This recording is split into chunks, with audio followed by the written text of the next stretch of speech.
All right. You guys are on Black Box Radio. Listen, I am so excited. Brother Dave, you're gonna have to give me a little minute because this is my first time of the year on the mic. This is my first day back after the holiday. I want to say, everyone, welcome to Black Box Radio. Please like, share, subscribe this content. Make sure you subscribe to our YouTube channel because we're trying to build this Black centered space. It's very important for us to have a space where we can authentically speak to each other. And that's what we do. Black Box Radio is a multimedia platform illustrating Black excellence. We're Black centered. We're Black all day and on Sunday. So that's what we do. We are a authentic space for Black faces. So I want to welcome everyone. I want to say happy 2025 to everyone. Since this is my first time on the mic, I'm Queen. I'm a host at Black Box Radio, and I just want to kind of say, listen, it's cold outside, guys. Yeah. Let me tell you something. If you're on the East Coast, I just want to say, brr. It is cold outside. I'm actually in the South Carolina studios. You know, we're based in Baltimore, Maryland. We are from B-More, that we do B-More all day long, but I'm in South Carolina and they had snow for the first time last night. So it is cold in South Carolina. So I thought I escaped, but the snow is everywhere. It's cold. I just want everyone to buckle down because we about to have a conversation I don't know if you guys ready. I'm telling you, get your juice, get your drink. Maybe want to get some snacks too, because when I bring this brother up, it's gonna be fire in here. So we're gonna warm up the studio, right, Brother David? We're gonna do the best we can. We're gonna do the best we can. Yeah. The best we can. So I want to tell you guys a fun fact. I was in Baltimore and I was working full time. It was before podcasting and before this digital revolution we was on, and I was working 2 full-time jobs trying to stack my paper because I said, listen, I'm going to retire at 40. So I was stacking my paper, full-time jobs, making my money. And in between my jobs, I would listen to this man on WOLB talk radio. And I listened to him and I was like, this guy is bad. He's smart. I'm like, who is he? And I listened to him every day for years. And I want to say to you guys tonight, I am so honored. I am so grateful to have that man on with me tonight. I have David L. Johnson Sr. Thank you for coming by. Say hi to the people. Hey, hi. What's up? What's happening? How's everybody doing? Queen, thank you for having me. Appreciate you calling on me to do this tonight. So thank you for having me on board. Well, I wanted you. I've been running you down like I've been running after you. So I'm so happy to have you. David L. Johnson is everything. He is a spiritual man. He's a musician, guys. He's a truth teller. He's a radio show host. He wrote every Thursday, 1590, right? Yes, every Thursday, WFBR 1590 AM at 11 AM to be exact. Y'all check him out on that. Yeah, the broadcast is entitled Closed Books, now open for the little people. Love that. Listen, I got to tune into that. But y'all check him out on that. But tonight, we're going to go in. We got some things to talk about. We just inaugurated a new guy. But he's not really a new guy. Right. We're used to this guy. And so we're going to kind of talk about that. We're going to talk about a few things, but we need to talk about what's going on in America and how it's going to affect African people, because that's what we're about. So, David, what do you think about what went on Monday? They had King Day and Trumpy Day. You know, the most interesting thing about Monday was I didn't get a chance to see the inauguration. I was running around. We were doing some things outside, and I really didn't get a chance to observe it like I wanted to, because there's something that Donald Trump is, I guess, as we say in the Black community, he's beefing with something. And what Donald Trump is fighting, it's his personal fight.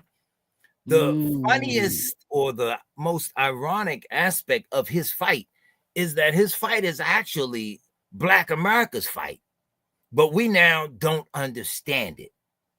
Because for the last 60 years, our political and social understanding of world affairs, whether local, national, or international, has been skewed and purposely misdirected to a point and a degree where we are the only nationality of people left in the world that are on the battlefield while thinking that we're on the playground. Ooh, if that makes sense. you better say that. Say that again. Say it We again. are the only nationality of people in the world who are standing on the battlefield while thinking we're actually on the playground. Wow. Now, that's just how serious this is. Let me ask you a question. You mentioned earlier how you were working and you trying to stack your paper. Yep. And how does it feel knowing that at whatever age of your demise you leave this earth, you are officially part of a global generation that has actually worked for 1 full year for free? See, what I'm saying is in 2009, the story broke right around the time that Barack Obama was inaugurated as president. A story broke that the world had been systematically robbed of $50 trillion, which was the equivalent of every working man and woman on the planet having lost 1 year's salary. How did Now, this happen? let me pull the record. Yeah, pull that out. I know. Look at them Pull the books, record. guys. I'm gonna tell Talk y'all to me. something. This is something that in almost every community group or organization that I've ever worked in, a lot of people, they're internet savvy. This is how I do things. I'm gonna just hold this article up. I want everybody to see that. I don't know how you can reverse it or whatever the I case. see it. World loses over 50 trillion. I see it. Over 50 trillion.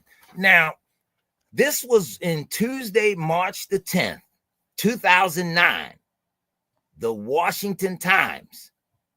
Now, just to put a handle on it, financial assets around the world may have lost well over $50 trillion of value just last year alone. This astounding decline reflects stock market losses, write-downs on bonds, and currencies losing ground against the dollar. The article goes further and it explains. Now this is where we got to really look at the Biden administration. We got to look at why so much money was being shipped to Ukraine. We're going to get into a little bit of that. And I'm going to show y'all how white folks were stealing money right in your face. Now, I could end this interview right now and run out and go to 7-Eleven and steal a Snickers. And I guarantee you, You're going by to the jail. next time you run a broadcast, I'm facing 50 years for a You're piece going of to chocolate. jail. Exactly. You're going to jail. Yes. So now the Pentagon can lose $1 billion and nobody goes to jail. The stock market can lose $50 trillion and nobody goes to jail. And then the IMF can come out in October of 2024 and tell you that global debt is expected to reach $100 trillion by the end of 2024. So 100 trillion. 100 trillion. That's homes, auto loans, mortgages, anything you can think of. The world debt is $100 trillion. The new slavery does not involve you snatching people from Africa, bringing them to America and making them work. The new slavery now is complex debt in such a way where you got everybody working and grinding their fingers to the bone, with the exception of roughly 3,000 people in a world that has a population of 8.2 billion. Let me say that again. 8.2 billion people on the planet who owe all of their life savings and earnings to less than, let's put it at 5,000 people. And don't nobody know who they are. Now, Lil Pookie, Boo Boo, and Man running around in the hood can carjack you. And you know Miss Ida across the street or Mr. Moses down the hill. Everybody know who did it. And everybody gonna tell it. But how do a handful of people rob the entire planet and nobody know who they are? Wow. So this is where the concept of the Wizard of Oz comes into play. You all have to forgive me. I have a sense of humor. And you really do have to have a sense of humor to deal with some of this, because you can sit and study this stuff like I did for the last 35 years and you'll wreck your life. You'll actually go crazy looking at stuff and then realize, hey, damn, I ain't got nobody to even talk to, because you ain't got no friends, because you ain't got nobody that understands all of this. But every damn day, we can be bombarded by Ricky Smiley, D.L. Hewley, Steve Harvey, talking a bunch of shit. Can I say that?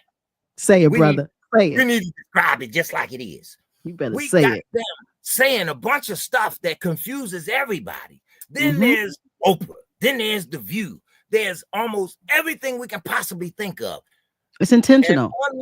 unlike Toto from The Wizard of Oz, that little bitty black dog that took his ass behind the curtain and pulled the curtain back so that you could see who the Wizard of Oz really is.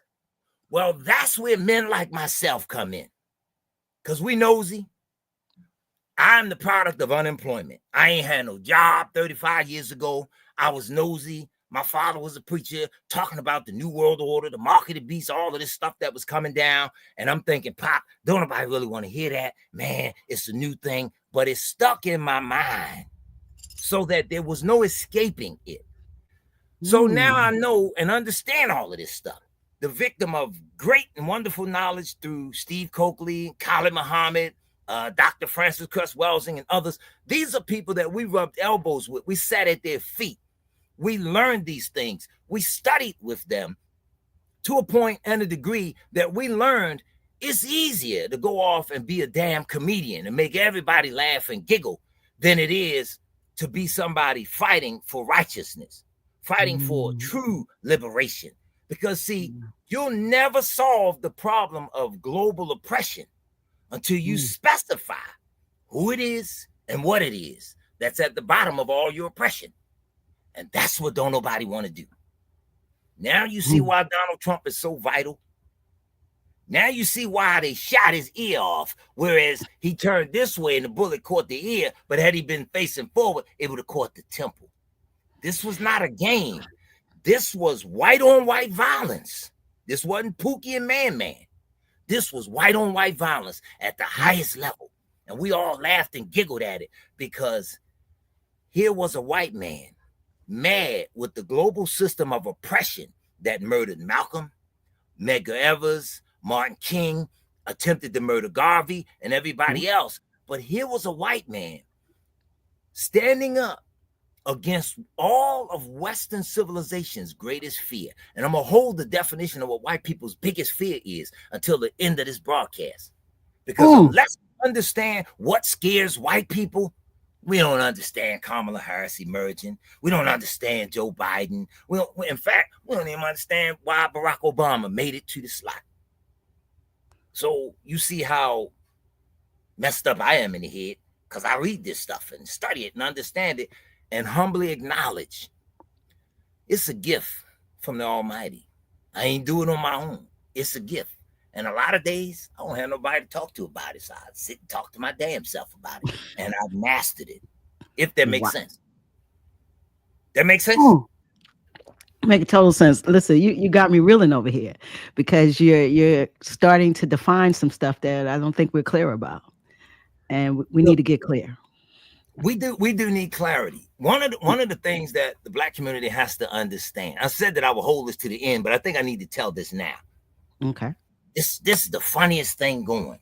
White people have a big fear, and the clock is ticking on them. If you all get a chance, go to Barnes and Nobles. This is the most interesting book of 2024. 10 years to save the West, leading the revolution against globalism, socialism, and the liberal establishment.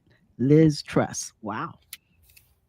This book I highly recommend, but don't go getting it. I tell the listeners, don't go buy the book if you're looking for pictures and all of that. Ain't no pictures in the book. It's a lot of times people get mad at me, say, hey, bro, I bought the book, man. Ain't no pictures in it. But the thing is her fear. She's the former prime minister of Great Britain, right around the time that Queen Elizabeth died. We had this saying in Baltimore. We kept saying, the day old girl drops is the day that it's on for the whole world. See, there is the process of waiting for a king. The world, they're waiting for a king to lead them so that all that they've done can be finalized. This is the funniest damn thing going. And this is not to disrespect our Christian brothers or sisters, but this is kind of like you got to slap somebody in the face to wake them up and get them to calm down in their hysterics. What's happening is, and this is the white world supremacy's greatest fear, slavery. Mm. Their biggest fear is being led into slavery. You understand? See, this is what made Donald Trump run for president and emerge. Them knowing that there was a call going on after the Queen died, that something was about to take place that was going to take its throne, that was going to literally rule the world and clamp down on everybody with such authoritative, totalitarian momentum that you would not be able to stop it. White folk came out of the woods, the little hillbilly with the 3 teeth, the little grandma with the one shoe and the one sock on, you know, the people, the hills have eyes and wrong to house on the hill. All of them came out to vote.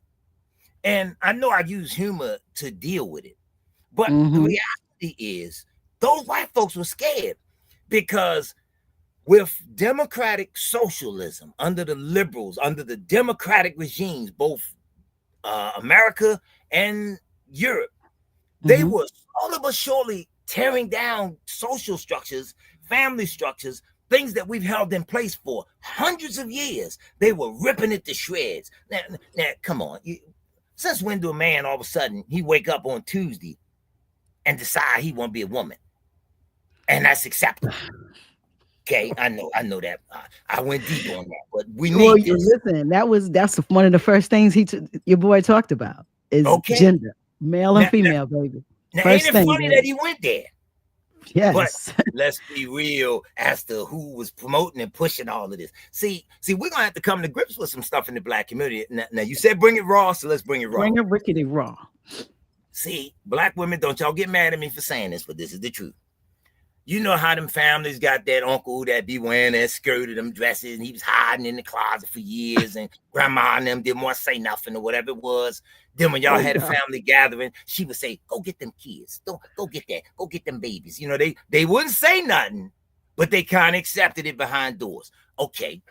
Remember, that was one of the leading figures that was advising Martin King in his day. He was a gay man. He was a gay man. Right, Gay Rustin. Now we believe in naming names. See, you gotta identify what happened, right? If I go, you're absolutely right. You're right.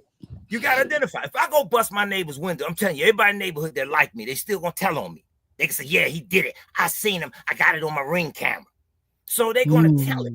But now, when it's stuff that we don't want to tell, that we need to tell, then we put it in the back of the history books. We don't want to talk about that. So what I learned, there's a book called The Roaring 1940s. So I said, okay, what's the 1940s about? I'm in Barnes and Nobles. I messed myself up years ago by taking a speed reading course. So I mastered this speed reading course. I read about 1,500 words a minute. So periodically I go to Barnes and Nobles and I don't buy the damn book. I sit there if I got an hour and I read it and then put it back on the shelf. Now I got what I need. As you can see, my library, if I would have panned this room, this library consists of about 8,000 books that I've purchased over the last 35 years. Wow. Now, one of the things that we learned was that there was a CIA-sponsored project. Y'all got to get into this. In the 1940s, the Central Intelligence Agency worked with Black activists to promote something that nobody had ever fully accepted. This is why now when we go back, we can look at the works of Zora Neale Hurston, Richard Wright, and a whole bunch of the others, not disrespecting them, but to just tell the truth. They were behind the scenes pushing the gay agenda over 60 years in advance to bring us where we are now. But why do you think? Why do you think that this push was something that they actually invested in so early before it was even thought about or accepted by anyone? Why do you think? Well, I tell you what I think is irrelevant, but I tell you what I know. Well, tell me what you know. You can't bring in a new world order / market of the beast system without disrupting the family structure. You must bust down the image of a masculine male. You must bust down the image of a submissive but highly intellectual female. Because the two of those together, you got an explosive device. That's the bond that holds the family structure together. So you have to destroy that. When you destroy the family structure, the father is out, the picture. The mother now has to master masculine energy. The children are baffling with their own identity, and you have total chaos and control. Bring the government back in and take command of the house. You can run it any way you want to run it. What we don't realize is we as Black people, we plan 3 days in advance. We are planning Wednesday, what we gonna do with our check on Friday night. White folk plan 50 to 100 years in advance, knowing when we got a set or specified date to pull something off, we got to work as far in advance as we can. Now, if a person don't believe in the devil, they don't believe in spirits or anything of that nature, I'll leave them hanging on that issue. But you got to be able to ask yourself, well, what the hell could see so far into the future that it had it perfectly planned and timed to bring you all this chaos when everybody going to church, everybody reading the same Bible, they got the same book. The book says, don't do this, don't do that, don't do this, don't do that. Suddenly they're saying, well, forget about the book. Let's do this, let's do that, let's do this. And as you do these things, you tear society down slowly but surely, and you weaken both Black, brown, red, yellow, and white family structures without anybody making a peep. This is what white America and white Western civilization was like. Oh, hell no. We ain't going for this, because if you bust everything down like that, you got that kind of control. Then you're controlling education, you're controlling healthcare, you're controlling finances. Pretty soon, you got the whole world enslaved, and white folk don't want to be made slaves. Does that So make you're any saying sense? the biggest fear of Europeans is slavery. Slavery. So they have to institute control at all, with all terms. It doesn't matter. They got to control. Exactly. And this is not just a global conspiracy. This is genetics. This is psychological. This is their makeup. Because of the genetically recessive gene, they know brothers that's into the snow bunnies. I hope I don't get in trouble with the listeners for that, but they know enough brothers hooked up with the snow bunnies, to borrow that from brother. That's Umar. Bingo. To borrow that from brother Umar. The brothers that's into the snow bunnies, enough brothers hopping over the fence, mating with snow bunnies, you wiping out a specific generation. See, the genetically recessive gene, two white people getting together can't make a Black baby all day. They can't do it. Two Black people can get together, they can be black as night. And because of their gene pool, you can have 10 children, and one of them children come out light skin is all outdoors. Now he's looking at his wife funny, wondering where she been. But the Black woman possesses the gene pool. So she can produce every nationality on the face of the earth. The only woman. Am I correct? The only woman that can. Absolutely. She's the only one that can. So that makes the Black woman so special that the world hates her. Or we need to control her to a point and a degree where we get her to turn on her own kind, turn on her man, to see that he's worthless. Meanwhile, we'll structure job markets on a global scale where he can't even get a damn job. He ain't got no skill. He ain't got no, all he'll know how to do is go take a piece of bread. And if he take it, we'll give him 50 years. He'll never come home, which is why the system is called the penal institution. Think about it. You don't cut him off from the ability to reproduce. Wow. Wow. I know. This heavy. You know, you can go ahead and end the broadcast if you want. No. Let's go. Wow. Okay. So now you got all of this going on, right? Black man still strong. The Black man has extraordinary talent that he doesn't even understand. Remember back in the day, Michael Jordan was playing basketball. He started leaping at the center court, and he flying all the way to the damn goal. This is that extraordinary capability. This is what makes Hollywood come into play. I'm trying to look at it and find it. I have a book that I really need to show you all. It's called Movies, Myth, and the National Security State. Now, it's in this book. This book costs $102. Wow. Movies, Myths, and the National Security State.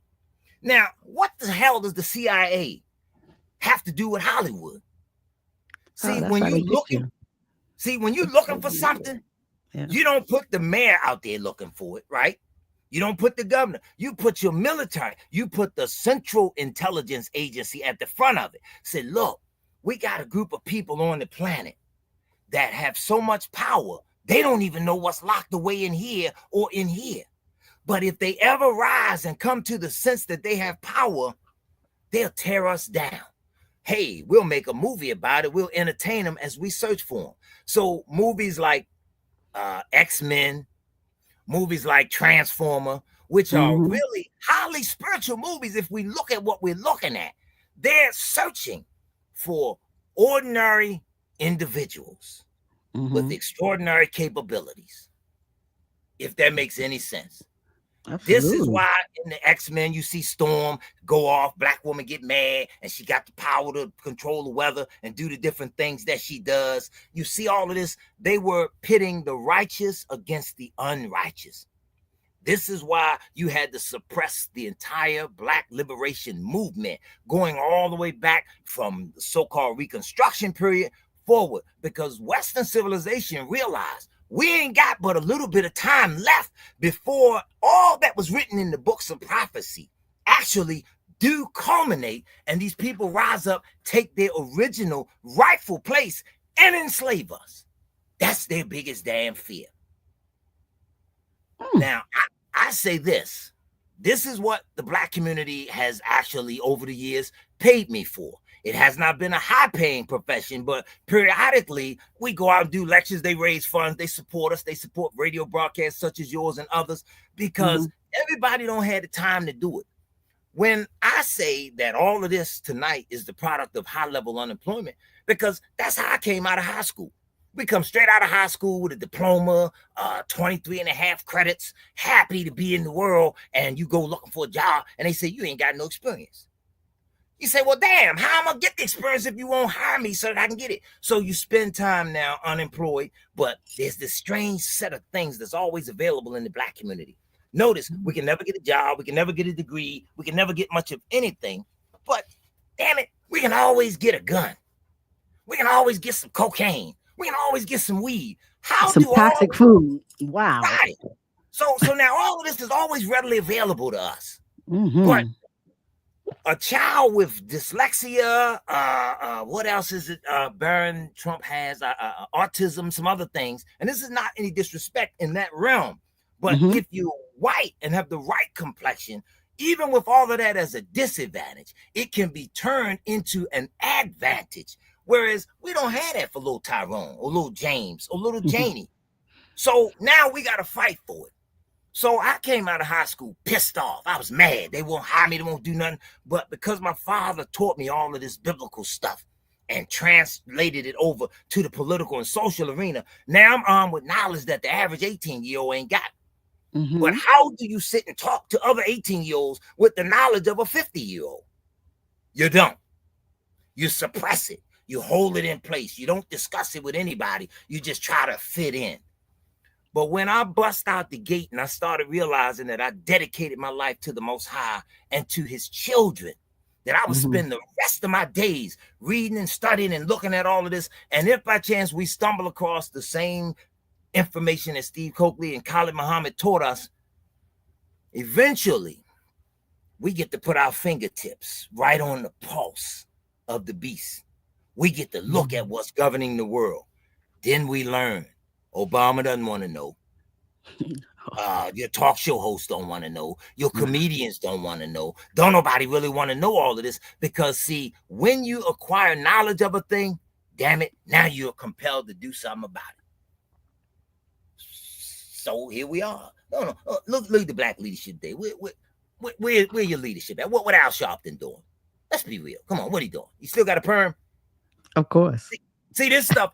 You do this stuff, you lose your hair. You do all of your hair just get mad one morning and get up and say, "Look, I'm out," and your hair grows. But you're still obligated to the people. Mm-hmm. Jesse Jackson and others, where they at? What they doing? They don't.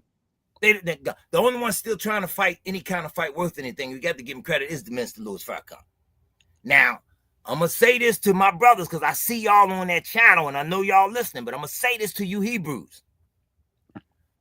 Brothers, we got to do better than what we doing. See, it ain't about just hollering and screaming at the sisters and cursing everybody out, trying to make them live right. You got to live it And you got to be the Ooh, example of it. So that when example. people look at you, when a righteous man walk in the room, I don't give a damn who in the room. Everybody knows it's something different about that man. And the same applies to a righteous woman. Now, you put a righteous man and a righteous woman together, what type of child they going to produce? A righteous child. Oh, righteousness. Exactly. So this society has to keep you so apart, so divided, so far away from your creator that you are just grabbing at straws. And as a result, anything goes. The funny thing is, everybody must reap what they have sown. And this is what makes it so comical. This is funnier than Def Comedy Jam. See, Donald Trump and all those other white folks realize, hey, man, the time is up on us now. We really can't stop these folks. The black folks in Africa, they rattling the cages. The black folks in America, they rattling the cages. In London, England, wherever they are, they're all rattling the cages. So we can't stop it. What the hell do we do about it? Well, we make a last-ditch effort to prevent ourselves from going into slavery. And damn it, they all came out of the cabins. The hills have eyes. They mad with each other. This is global white-on-white violence. And black folks ain't recognizing it. So let me ask a question, because this is heavy. Like the sister said, woo, heavy. Cynthia Baxter, thank you. And everyone who's joining in, listen, we appreciate you guys. And listen, put some comments in. We're gonna put it up. If y'all have a question for this brother, please put it up. But let me ask a question. So what we're seeing now is when the rat's in the corner, and it's gonna fight its way out. Is that what you're saying? This is why they gotta repeal everything. And people say we're going backwards. We never was forward. So what is going on? You know, Trump is he's coming in the door. He's taking stuff away, and everybody's talking about the DEI and all of this stuff. So you see, when you say the white folks know that their time is up, is this what we're seeing? We're seeing like they're in a corner, unless we gotta give it everything. Let's look at it like this. You gave an excellent analogy. It's a rat in the corner, but keep in mind the rat is in the corner, and the rat has the money and the nuclear bombs. Ooh, the rat has the power, baby. The rat got there the power. Go. The rat has the bombs and the money. But let's go a little further, because see, one of the things that we're not understanding, the DEI in reality, good. Get rid of that shit, if I can say that. Get rid of that. Shit? Yes, because that ain't for black folk. The DEI was diversity, equality, and inclusion. Am I correct? Yeah, diversity, equity, and inclusion. Yep. Okay, well, black folk been fighting for all of that since they got up out of slavery. Why it takes so damn long to give it to us? But then as soon as the alphabet gang, see, it ain't even safe to teach your children the alphabet no more, because they done stole all the letters from the alphabet. And don't nobody go at that community. Man, the hell with you all. See, nobody says that to them. They took all of the letters of the alphabet, right? Well, you know, that community is white males too. So, you know, that's, that is one of the reasons. What DEI means. There's a man in London, right? He's got a fetish with animals. He wanted the right to marry his llama, to have sex with his llama and all this stuff. So, sound like King James. You got to include that man, because if you don't hire him with his sexual proclivity for animals or weird fetishes and other stuff, you have to include that man. That man comes to the table with no skin in the game, no muscle, no fight, but he comes to the table and he gets equal footing with black men and women who've been fighting for equality ever since they got cut loose from the system of slavery. My question is, first and foremost, white folk, y'all can get mad at me for saying it all you want, but I mean it from the bottom of my heart. Who the hell are you that I need to be equal with you? Ooh. See, that's a step back for me. When we trace biblical definitives, when the scripture says, let us make man in our own image and after our own likeness, nowhere in the history of the world did any other people have the right to understand what that was, other than the original people of the earth who possessed the genetic makeup to produce all other races. Absolutely. So to say that we need diversity, equality, and inclusion with somebody that's less than we are, ooh, that's a slap in the face, man. Get that crap out of here. You better tell it, Elder. Right. Nobody says that.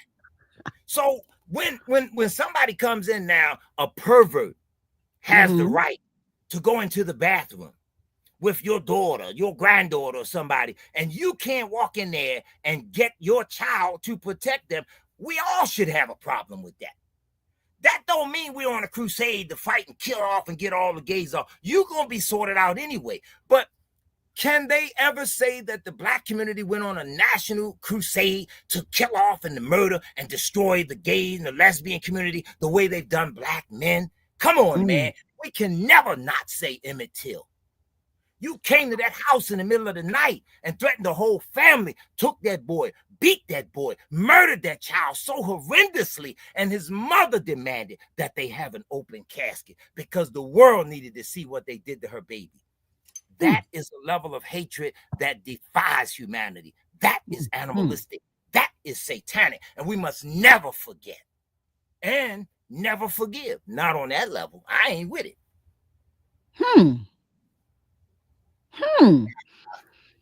So you said, let me kind of. So you said, DI doesn't matter because you cannot lump greatness with something that's not as great. Exactly. You can't lump them together. I mean, come on. Listen, this they got a new movie out called The Better Man. Have you seen the previews of Better Man? No. Well, Better Man is about a monkey, a chimpanzee that has an intellectual capacity that makes him better than the average man in the earth. Now that's some white folk history. That ain't black folk. But white Klansmen and others will disrespect us and say that we are monkeys. They always call a black man a monkey. Always. Now, here's the funniest thing about a monkey. A monkey has black hair. Let's give him that. But if you've ever seen a shaved monkey, what complexion is his skin? It's white. Okay, it's white.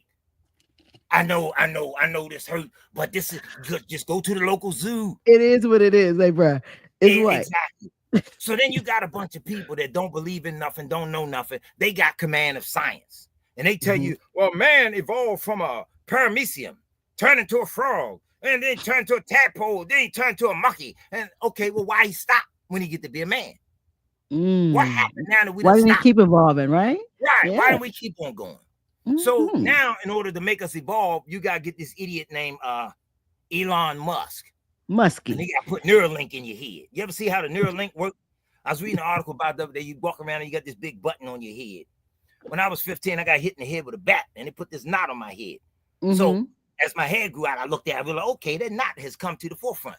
Well, now Neuralink, they're going to put this knob on your head. Can you imagine? So you was ahead of your time with your Neuralink. You got your link up. You linked up, bro. Bingo. I'm on it on a higher spiritual plane. Yes. But now imagine a husband and wife. He go get the Neuralink, and he getting on his wife's nerve. He in the house. He just going off. She getting tired of. All she got to do, boop, turn the switch. He done.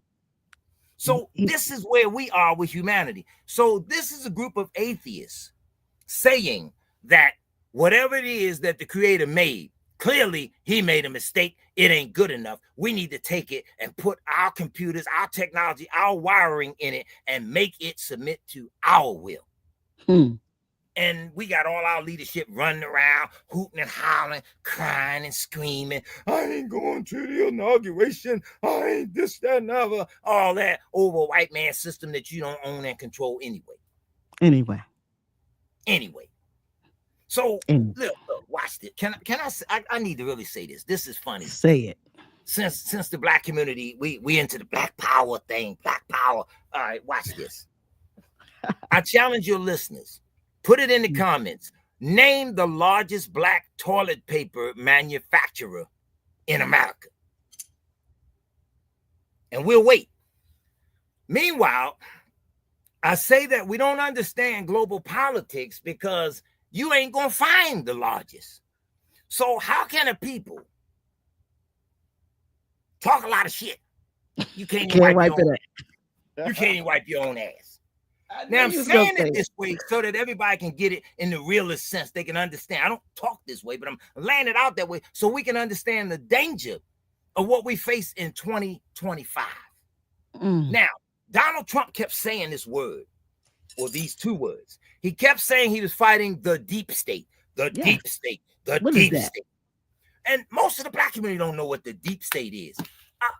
In this book, Malcolm X speaks Malcolm X talks to young people. Little bitty hardback cover. I paid $8.95 for it back in the early 80s. Okay. Page 160 of the book. I really don't even have to open it to quote it. Let me use these things that they invented. These things work for some reason or another. The magnifiers. There you go. They seem to work. Watch this. I want y'all to hear Malcolm X fighting the deep state well over 60 years ago. On February the 13th, 1965, I had 6 months to go in order to even be born. But on February 13th, Malcolm's house was firebombed. Now, this is a loving man to love his wife and children in the Black community, that your house is bombed the night before. The only Valentine's Day. Right. The clothes on your back is the only thing you got. You go give a speech where you still smell like the smoke from a burning house. But what you say to the people is so important that 60 years later, we still ain't figured out what Malcolm was fighting. This is why Trump is so important to the Black community. Not because he's your friend, but because of the military strategy of the enemy of my enemy can be my friend. You understand where I'm going now? I get it. Like we need him. We need him to reveal this. But you see, you got Ricky Smiley and all of them still hurt because Kamala didn't win and all this. But Kamala was the deep state. Ooh. That's why Kamala couldn't give nobody no real answers, but serve you up with a word salad. Every time they ask a question, say, how you doing? What you going to do for the poor that are homeless? Well, you know, when I was a child, I made collard greens in the bathtub and talk about stuff that ain't even connect with it. Because she knew if in the slot of president, the same people that walk into every mayoral administration, every gubernatorial administration, and every presidential administration, when they get elected, there is this group of people that walk in their office and say, all right, now, chump, this is how it works. We're in charge. We give you the rules, the regulations, and the orders. You do what we say, or else you will visit John Kennedy. You understand? See, when Ronald Reagan got out of hand, he left a meeting with the Trilateral Commission, and he told them, I ain't putting them damn policies in place. If I implement that, I'll go down in history as the worst president in the history of the country. Go F yourselves. And went outside, and Hinckley was waiting on him. Pop, pop, pop. And that was all she wrote. Okay. Donald Trump, the week of July the 13th, spoke with the World Economic Forum's leaders and told the Economic Forum leaders that he would not be implementing their policies because their policies are hurtful to America and that they too could go and F themselves. And then at that speech down there in, I forget what, Pittsburgh, wherever the hell he was, next thing you know, bullets whizzed past his ear. Oh, yeah, he was in Pennsylvania, small town. It wasn't even Pittsburgh. Yeah. There you go, Pittsburgh. And Pittsburgh just happened to be my football team. Y'all, y'all get mad at me all you want. They out. Yeah, you got to do better than that. You live in Baltimore. Come on.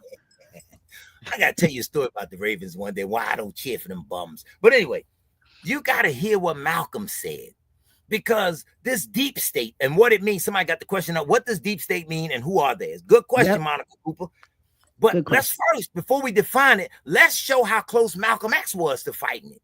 Malcolm had a fight with the deep state. Malcolm said, I might point out here that colonialism or imperialism, as the slave system of the West is called, is not something that's just confined to England or France or the United States. The interests of this country are also in cahoots with the interests of France and the interests of Britain. It is one huge complex or combine.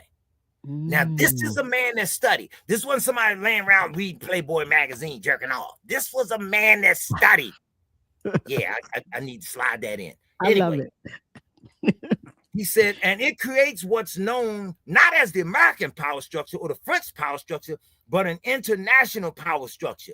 This international power structure is used to suppress the masses of dark-skinned people all over the world and exploit them of all their natural resources. Malcolm X was calling out the damn deep state. Now, what our people are not catching, what they're not understanding is that Malcolm's fight with something that we all consider being the deep state, Malcolm's fight with it was the most powerful organization in America that gives the White House all of its running orders. It's the Council on Foreign Relations. Let's give their address since y'all need to know this. When you go to New York, 58 East 68th Street. Let me give it again, 58 East 68th Street. This is where David Rockefeller, who at the time was one of the most powerful men in America, connected with all of that stuff over in Europe and everywhere else. They were given all of the orders. It was the Council on Foreign Relations that gave the orders for the murders of Malcolm, the murders of Anwar Sadat, the murders of so many different leadership. It came out of there. The deep state is where less than 5,000 American people meet the Council on Foreign Relations, and they pass off all the rules, all the regulations, all the orders that they need, and pass this stuff along to the White House.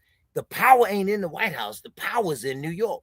And this is what made Donald Trump mad, because they're pushing a globalist and international agenda. It ain't about nationalism, saving America, make America great again. It's about one world order, one government, one religion, one bank, one market, one everything. And that's what white folks realize. Hey, you getting ready to enslave us. You getting ready to do to us what you did to the niggas. We ain't going for that. And all of a sudden, all the right-wing white folk came out of the shell. They might not have even voted for the last 40 years, but damn it, they came out for Trump in record-breaking numbers. And the black community was sitting around sniffing and crying, as they were all eyewitnesses to white-on-white violence for world control. Whew. I'm out of breath. Can I go? Keep going. So this is the way this works. I'm sitting here. Well, let's stop a minute. Let's kind of clarify deep state. So deep state, you're saying, is an international agenda, and that deals with these colonial countries when it comes to France and all of these other colonial powers, and they are wanting to suppress brown people all over the world. So this is an international agenda, and that's what the deep state brings to the table. Is that what I'm hearing? The deep state built the table. The deep state built the countries. The deep state sets the agenda. The deep state picks and chooses each and every presidential candidate that will ever take office. Every 35 to 40 years, some crazy ass white person emerges, and I'll be happy when I see this. Every 35 to 40 years, some crazy ass white person emerges, and they do something so profound that the first thing you got to do is play them as crazy. Oh, something wrong with him. He's out of his mind. He's weird. He's wild. No, get rid of him. Okay. Luigi Mangione shot and killed the CEO of United Healthcare. Yes. He had back surgery, some other stuff. They denied his claim, made him angry. Here's a kid for money and power. Had no reason to do it, but he was angry enough with the system to know how the system works. So he shot him. But if you look at his manifestos and a lot of the things that he was writing, he quotes somebody who emerged in America 35 years ago that was mad at the same damn system for promoting the New World Order, for promoting this mass technology, for designing a one world government and wanting to enslave all of mankind. Who am I talking about?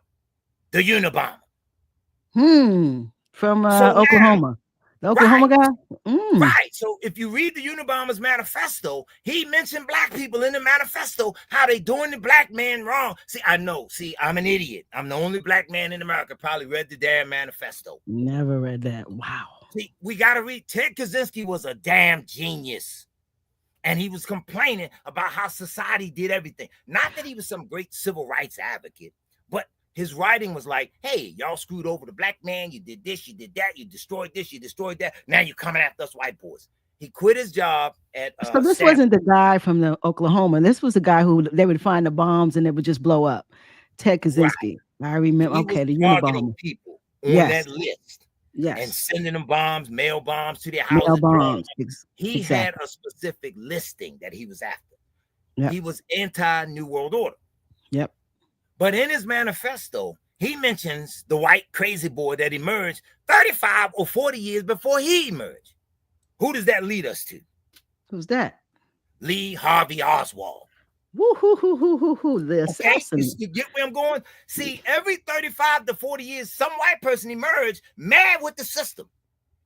And they go at the system in a way that only a white educated person can go after them.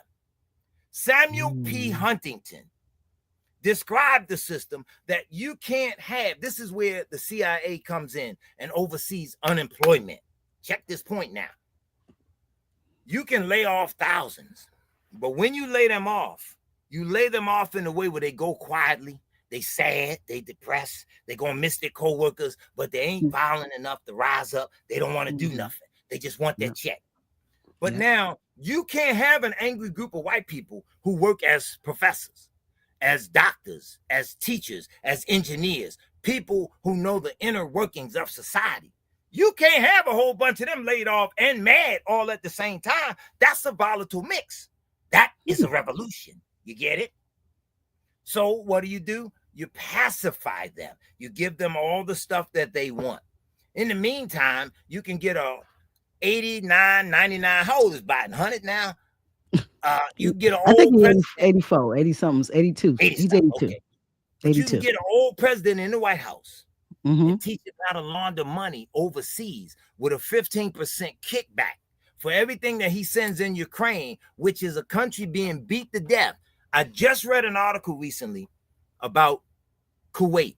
Remember when Saddam Hussein went into Kuwait because they owed him $70 billion and he needed his money for his economy? America said, we ain't got nothing to do with it. Do it. Meanwhile, America was like, yeah, let him go in and do it. And we'll come in and bomb him to death. And then we'll reconfigure the country and we'll have another country on board with the New World Order. This is what's happening globally. All of those poorer countries like Bangladesh, little places, little piss poor countries, the Netherlands, they built up all the piss poor countries first. They are so technologically advanced that they got America beat.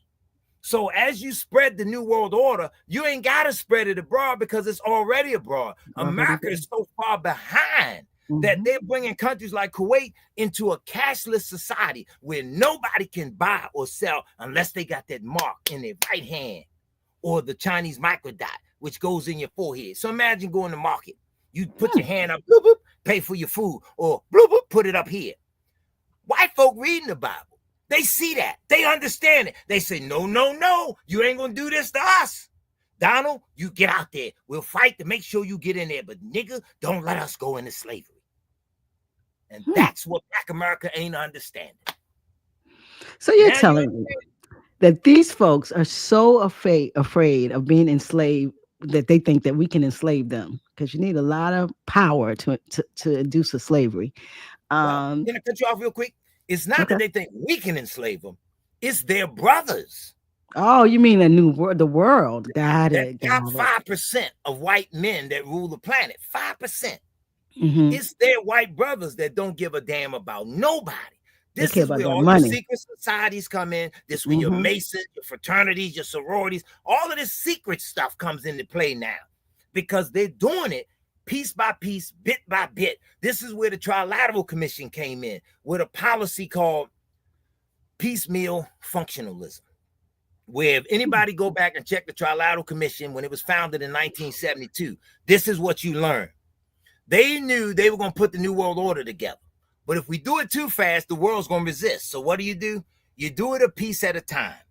You go so slow, nobody will notice you're moving, but yet you do it fast. Piecemeal functionalism. So they started building up all the poor countries around the world through wars and battles and all these other things. They built it up, and now America is collapsing. White folks are holding on with a snowball's chance in hell to a thread that's about to burn. Yep. And their fear is Black folk waking up, pulling themselves together, saying, well, damn, we really don't need the white man. We're going to pool our resources. See, look, check this out. This we were talking about how we don't drink sodas, and that's a good thing if y'all don't. If you can create a currency system, this is the top from a vanilla Coke. If we all decided tonight, hey, man, look, we ain't using their money. We're going to all take the top off of vanilla Coke. And this top going to be worth $5 to us. So everybody with a top, this $5. So now can you imagine how many brothers be running around with a bag full of $5 caps? Yeah. You make the financial system whatever it is you choose it to be. And that's what we ain't understood. Remember in Coming to America, what did the father say when he saw Eddie Murphy's picture on the money? He said the boy got his own money. He realized he was more powerful than what he was playing out to be. In other words, sometimes you got. So are you saying the dollar's in trouble also? Like, so we're Damn right. looking absolutely Yes, in trouble. Well, it's been in trouble for a long time, but it's being attacked. So you're saying that all of this is happening all together at the same time. and it's The scheduled. perfect storm is coming. Yes, it's scheduled and it's on time. Now, this is where the Bible Ooh. come into play. Don't When talk I about the was, Christianity. Don't get in trouble, Brother David. well, we need the trouble. We need to see if we can stir them up, then they might stumble across the truth. This is what we learned in our studies of the scriptures. Revelations chapter 18 happens before Revelations chapter 13. See, Revelations 18 describes one country in the world. It was 2,000 years after John wrote it, which puts us in today. Only one country on the face of the earth buys, sells, and trades in all 28 items that are mentioned in Revelations chapter 18. That's the New York Stock Exchange. That's the Dow. That's the NASDAQ. 28 items that are mentioned.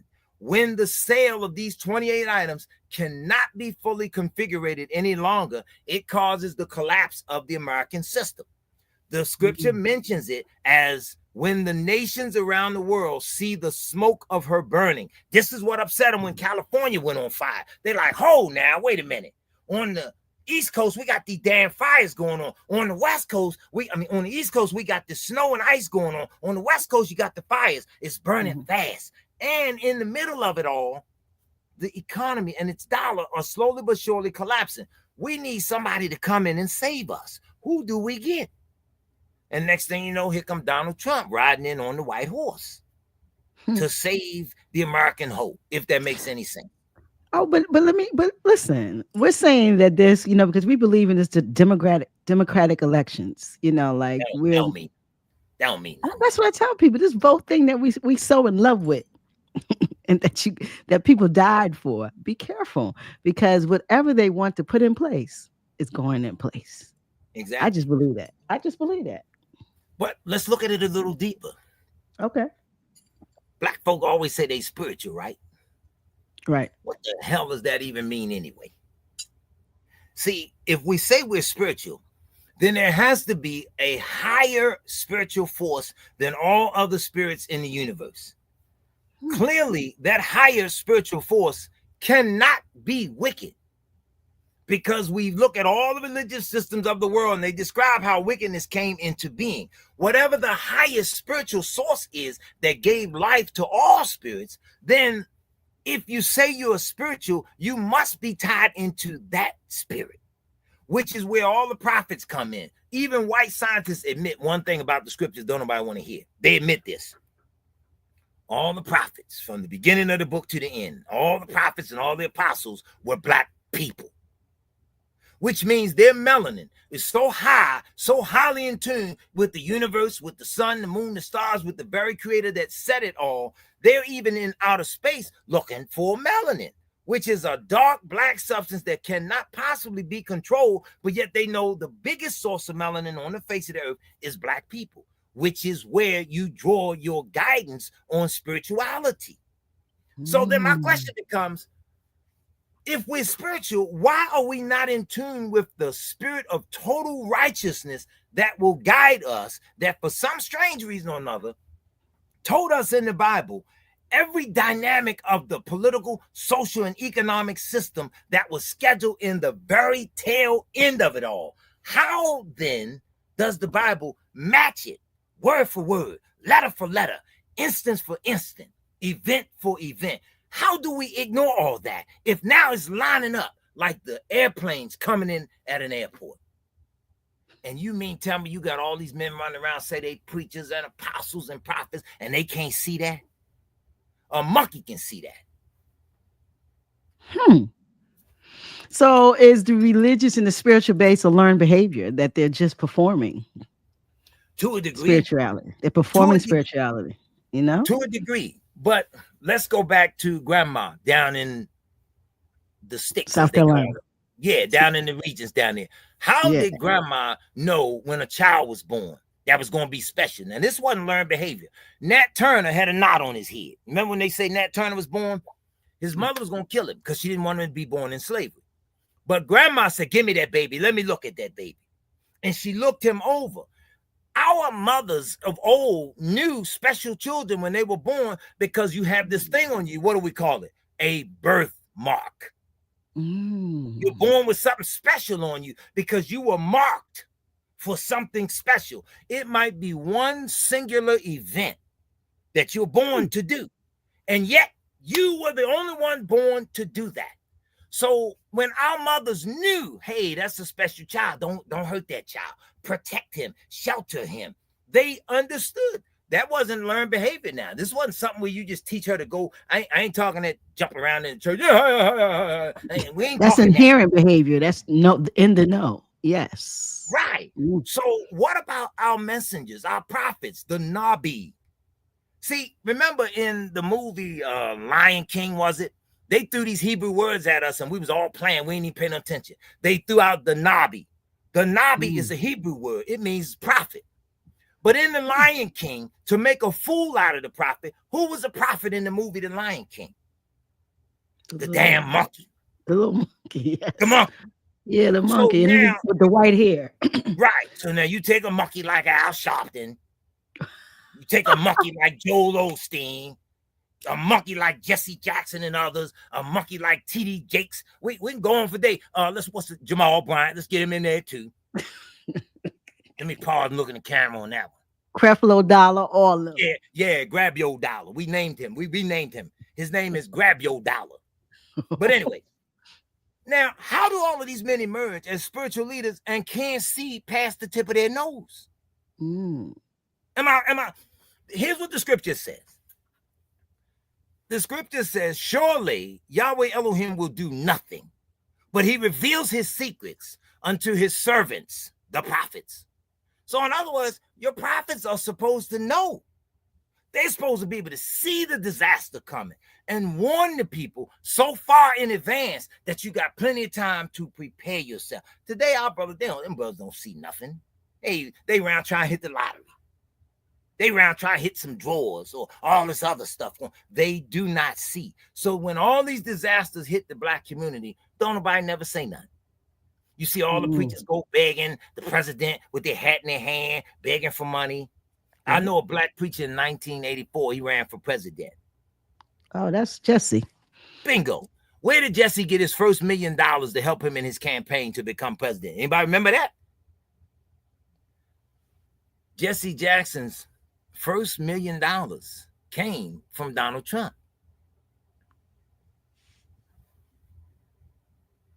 Jesse's his first $1 million came from Donald Trump. Let's go deeper. Because see, this is where, check this out. I hate to use this example. I hate to use this example, but I might as well go with it. It came in my mind. Let's go with it.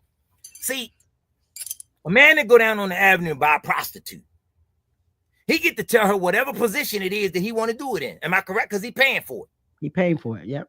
Okay. So white leadership finance your black leaders. They get to tell them, put your leg up, ho.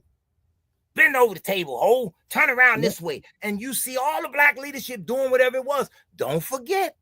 See, why was it cool when Oprah Winfrey went to Donald Trump? Why was it cool when Steve Harvey went? Why was it cool when Ice Cube went? And then everybody went and met with Trump, and then you all turned around and went the other way. So now nobody remember that. We suffer from historical Negro amnesia. That's where the Negro forgets certain stuff.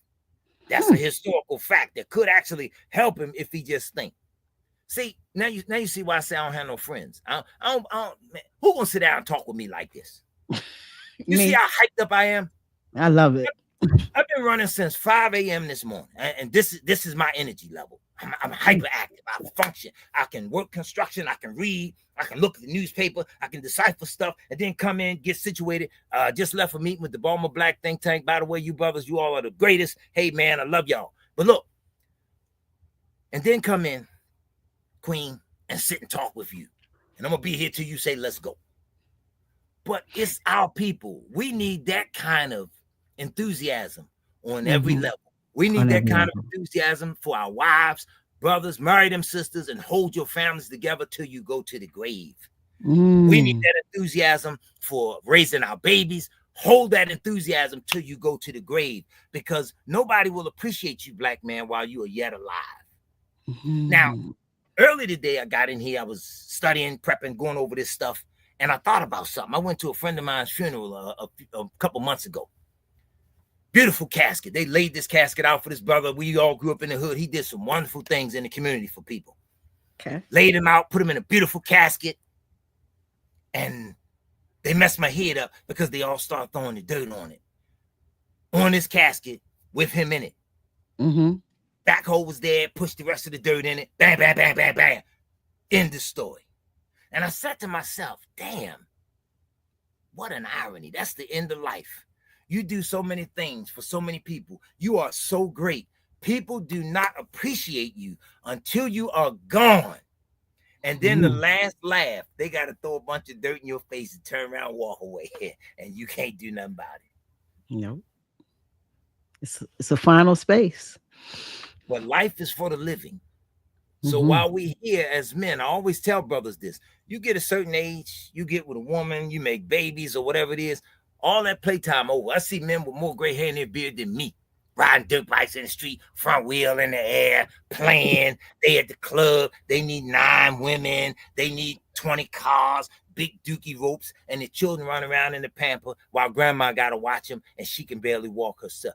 This is the stuff that has caused the world to disrespect black men and women to a point and a degree where nobody take us serious. Well, let me ask you a question on that, Brother David, because one would say that Black people are traumatized, and a trauma always seeks enjoyment. It always seeks expression. It always seeks fun. That's why we have issues with reading and researching and hearing about our what we need to do as a people, because we're traumatized. So when you say that about Black men, are we looking at trauma and immaturity? What would we call that when we see these older men emulating young men's behaviors? Well, check this out. Take a child that's born in a house, and he's the only child in the house for the first 2 or 3 years of his life.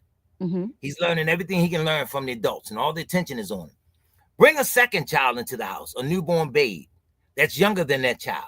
Now you know what's going to happen? That child, not in the sense of mentally retarded, but retarded in the sense of being held back. That child now looks at that other child as a role model, as something to learn from, because now that child is getting all the attention in the family and in the house. So then his growth stages can now be stupefied or held back or retarded to a point and a degree that this is what you see in Black men. Here is the solution. At funerals, we always say, well, don't cry. Earth has no sorrow that heaven cannot heal. And then what they say? What that means is that there is a creator. There is a time where you can pray. This is obsolete technology. We can hit these buttons and talk to each other at any given time. But the reality is this is obsolete, because the power of the mind, the soul, and the spirit was so deep that not only could you commune with your creator, but you could commune with each other continents away, long before the demons were born that created the cell phone and said, now to talk to each other continent away, since I done blocked your melanin and you can't figure this out. So we forgot our magic. We Right. forgot See, use my device. And I get to listen in on you. And we call our magic voodoo and black art, but that's our magic. Okay, but according to what we've studied, we take it a step or two beyond that. Okay. So that people get into the depth of this word. We use the word spirituality, but the proper word should be ruach. R-U-A-C-H. Ruach. I see that in the comments, ruach. I saw that. It is the wind. Now, when you read in the scriptures, the first thing, he made man, he shaped him, he molded him, he did all of this with the power that he had, right? But he was laying there. The slightest breath, when he put the breath of life in him, just then man became a living soul. Now that very breath was a spirit that actually animated man. So now he's standing on his feet. He is face to face with his maker, his programmer, like you program a computer to do all that. Well, the creator now made you and gave you free will, provided you acknowledge I'm more powerful than you. I made you, but I gave you power. Now, I got to get this in since this came up. He gave you all that power. When we study the scriptures and look at this in the Hebrew language, a whole new definition of sex comes out that we miss. Everybody in the community, people like sex. They whatever people just love sex. You'll never hear nobody arguing about sex. I ain't having no sex. No, you'll never hear that. You'll never hear that, right? Check this out. It was such a delight in the creator's mind to form you, to mold you, to fashion you. It was such a delight to make you. He gave you permission to reproduce yourselves, which is why he said, be fruitful and multiply. Now, this is where the orgasm comes in the sex act. Because as it was a delight to make you in the very image of the creator, when you procreate yourselves, the delight now goes between man and woman. I bet they ain't say that in the church Sunday, did they?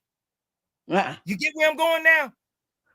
It is a delight to reproduce yourself, but we've been over-sexualized. We've been taught to abuse it, to misuse it, to misdirect it. Now you got Pornhub, you got damn near everything. You got senators and looking at porn in the stalls of the Hall of Congress.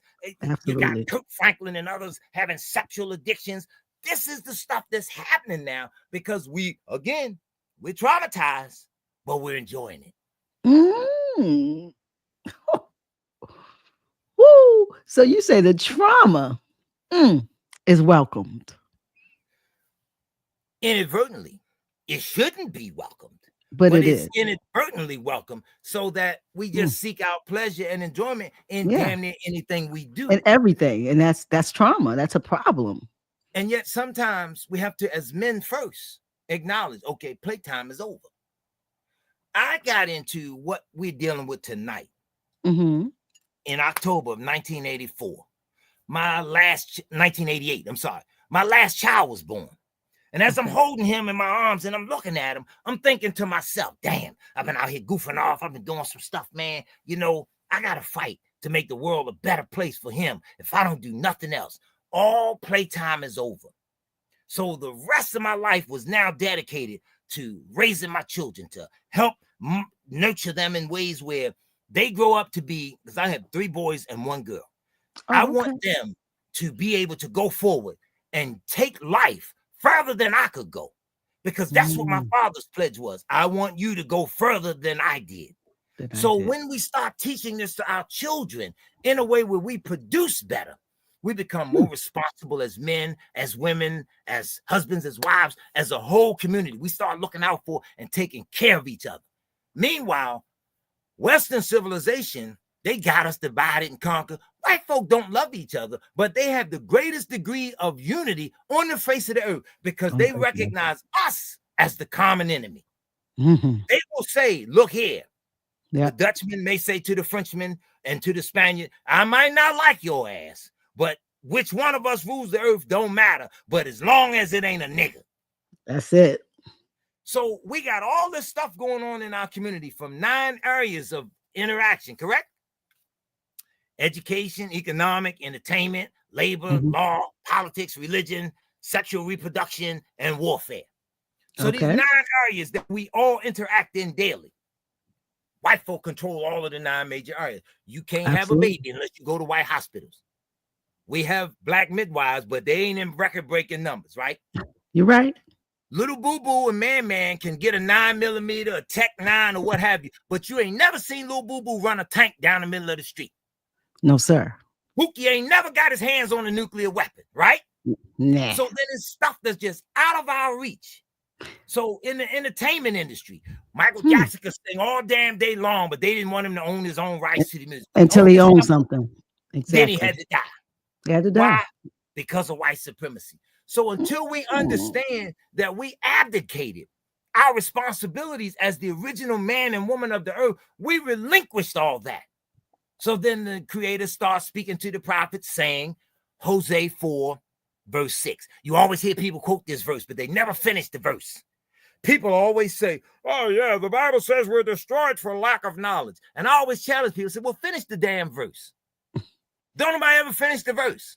Yeah, finish that verse for me. It says, my people are destroyed for lack of knowledge. The next phrase says, and because you have rejected knowledge, I will also reject you. Seeing that you should be no priest to me, I will also forget your children. It's an indictment on the whole black community.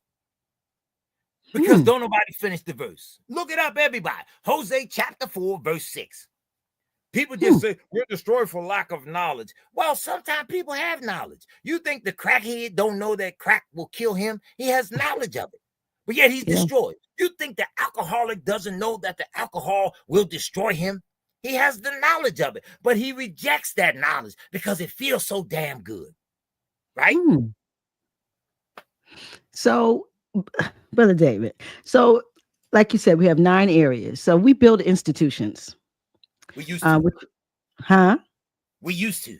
Well, yeah, if we say we wake up and we start building institutions, how would that play into, first of all, we have to mature, maturation together in our mindset. And we start building institutions, how could that build capacity for Black people? Well, first things first, anything you build, you damn well better have the power to protect it. Name one thing on the earth that Black folks have that white folk can't come take. Absolutely. So they can come take everything. They'll send the IRS and say you're money laundering. Absolutely. They'll send the SWAT team. Right. They'll send the SWAT teams in and take everything from you. All of this mergers and buyouts and different things. So they really desire to run the show. This is not a game. We capitulate by thinking, well, I'm going to become the first Black billionaire. Now, this is what they said about Kanye. They said Kanye was a billionaire, right? Right. He spoke out against some Jews. Now, how do you have $1 billion and then you speak against somebody? I don't agree with what you're saying. So you say something against them. And then all of a sudden your bank account shrink. Who got that kind of authority? Just go take your money out your account if you really had $1 billion. Yeah, they can cut you off.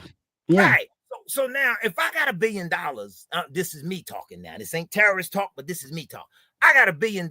You don't think I got a tank somewhere where you go take my money and I get mad at you? I'm run down on your house with my tank and it's on. Yeah. See, ain't nobody thinking on that scale. Bob Johnson owning BET, then he went invested in the airline.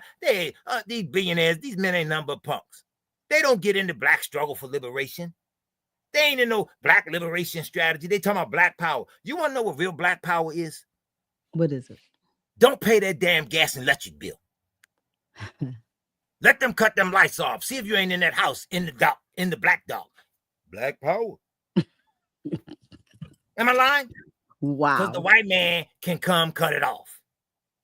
So in all actuality, what are we doing? We have no social power. We have no political power. We have no military power. We have no educational power. We don't control our own education. We have no food distribution power.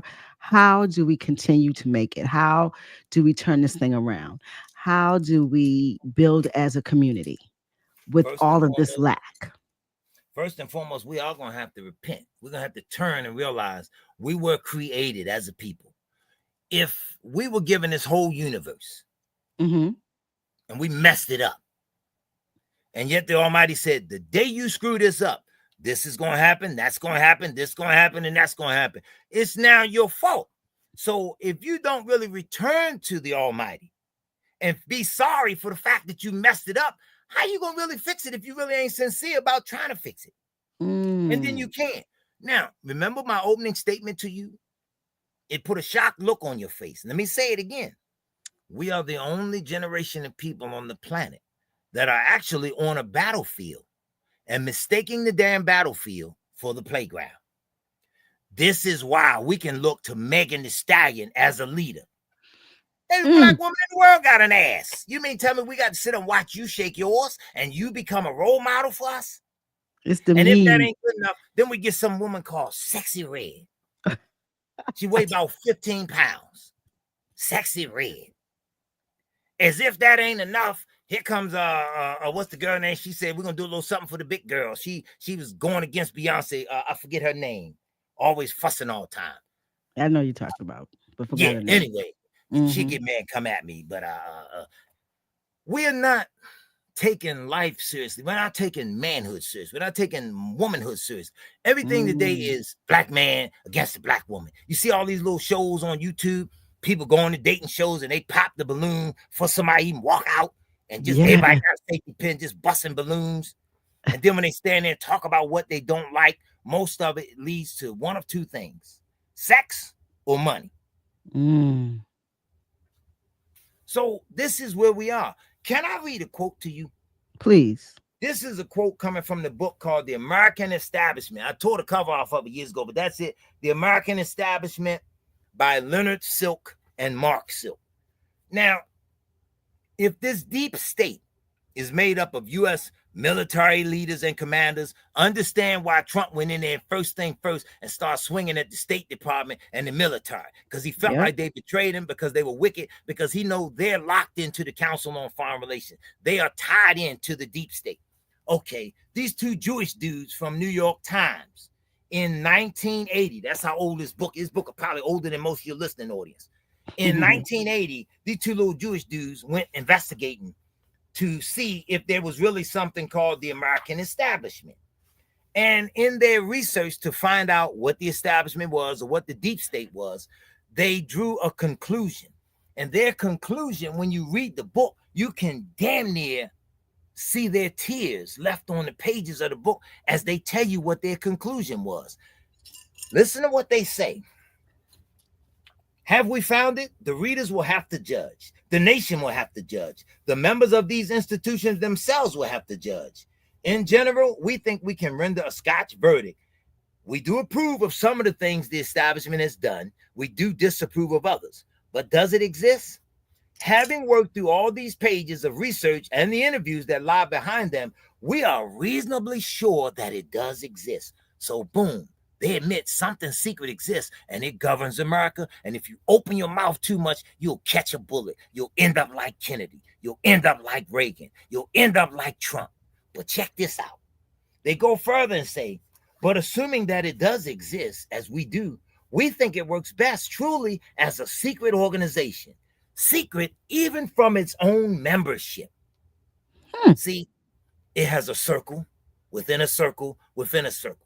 People can join it and they are in the outer circle. They don't know all the stuff that goes on in the inner circle. And then the inner circle is not all members of the deeper inner circle. So here's some white men admitting that the damn thing exists, and they go further and admit, look, man, we scared of this because this thing, whatever it is, it has the power to kill us. How? Because it has the power to control the military, to make even the U.S. military turn on its own president, set him up in Dallas, shoot him in his head, terrorize the whole country when you do it. And then the next one come along will know they better not ever step out of line or play with us again. See, we forgot. They almost shot Jimmy Carter too. Remember, Jimmy Carter was running his mouth after he got out the White House and was doing that Habitat for Humanity and was talking about equality and doing some great things for humanity. And they said, boy, you better shut your mouth. And next thing you know, they shot all up in that house, in them houses for Habitat for Humanity, right? Right. Then he died the other day, and now everybody come out, want to honor him. Y'all know who shot at that man. Same way they know who shot at Trump. Why you think they burned the boy and cremated his body so fast? Got rid of all the evidence. Didn't even have a funeral for him. Told his father and mother. Brother David, I'm just gonna say I thought that was staged. I'm like, that type of gun touch your ear. Nah. Well, I don't actually, if you just happen to have a little divine intervention because the Almighty allowed you space to rise up and fight something that black people couldn't fight, maybe it did spam for a purpose. See, let's look at this. I went to Lamel Middle School. There was two brothers in the school, right? They was tough. They were not to be played with. One was a bully and a complete clown. He just did whatever it was he wanted to do to everybody. But the other one was tougher than him, wiser than him, and could beat him at any given day. But he never bothered him. One day, he saw the other bully pick on a young brother with cerebral palsy. And that pissed him off. And he said, quote unquote, you know what? Today at 3 o'clock, I'm going to beat his ass. Spread the word. So now the whole school knew all of a sudden that these two were supposed to be fighting. The first bully didn't even know he's supposed to be fighting. But now he gets scared. My point here is the second bully was the power source for all the geeks, for all the nerds, for all the handicapped children, all of those who hated the first bully but couldn't beat him. Suddenly, somebody emerged that was the power source that could fight him and win. And win. Wow. Now, the black community, they ain't looking at Donald Trump like that because they've been told, oh, he's a racist. Oh, he's this, he's that. Well, look at it like this. They all racist. True. But that's true. And then the one with the ink pen does something that might get something over for you. You get this done, you get that done, or you get up in there and you press up on it, right? So our community, they don't understand it. Which American president has the most international murders under his belt? You know who that is? That's Barack, ain't it? Bingo. Most international murders. Yeah, he's a killer. 543 people you had a hit on. Call it what it is. Exactly. The nigga's a killer. He's a killer. 543 murders. How many murders did George Bush have on his belt? Executive orders that he killed people. I don't know how many. 68. But Barack is the head man. Yes. He the man.